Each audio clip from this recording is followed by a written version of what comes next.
ஆரி ஒர்க்கில் வந்து நம்ம எப்படி வந்து பேக் நெக் வந்து ஆஸ் போடுறோம் வரைகிறங்கிறத தான் இப்போ நம்ம பார்க்க போகிறோம்.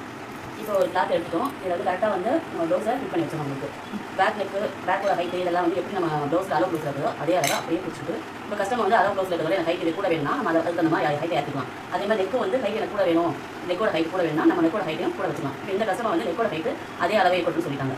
அதனால் இதில் இருக்கிற மாதிரி அதே அளவே அப்படியே மார்க் பண்ணிடுவோம். ஷோல்டர் அளவு இது கரெக்டான அளவு இதுலேருந்து தையலுக்கு விடுவாங்க. எப்பயுமே வந்து லைனிங் ப்ளவுஸ் ஆகிறது சாதா ப்ளவுஸ் ஆகிறது தைக்கும் போது தையலுக்கு இங்கே இடம் கேப் கொடுத்து கட் பண்ணுவாங்க. இப்போ ஆரி ஒர்க்கை பொறுத்த வரைக்கும் எந்த அளவு கரெக்டான ரெடி அளவோ அந்த ரெடி அளவை தான் நம்ம குறிக்கணும். இதில் தான் நம்ம ஒர்க் போட ஆரம்பிப்போம்.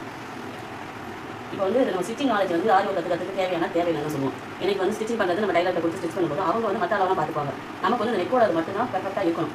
அதனால் நம்ம ஓரளவு நமக்கு நெக்கு அந்த ப்ளவுஸை வச்சு போட தெரிஞ்சாவே போதும். அப்படியே உங்களுக்கு போட தெரியல எங்கே நம்ம ஸ்டிச் பண்ணுறோமோ அந்த டைலர்கிட்ட கொடுத்துட்டு நம்ம அதை வந்து ஸ்டிச்சிங்கை அளவு போட்டு நம்ம வாங்கிக்கலாம். காசு கொடுப்போம். நெக்கோட அகலம் வந்து 2.25 வச்சா போதும். 34 சைஸ் ப்ளவுஸ் பண்ணா சரி, 36 சைஸ் ப்ளவுஸ் பண்ணா சரி, நெக்கோட வித்து வந்து 2.25 போதும் உங்களுக்கு.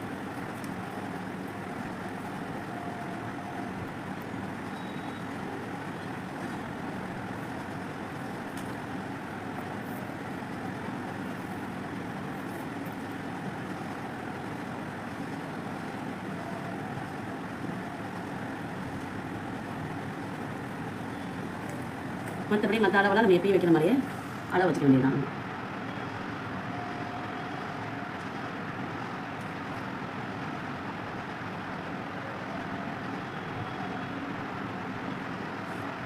இப்போ ஒரு சைடு இருக்கிறத இன்னொரு சைடு நெக்கு பெர்ஃபெக்டாக நமக்கு கிடச்சிச்சு.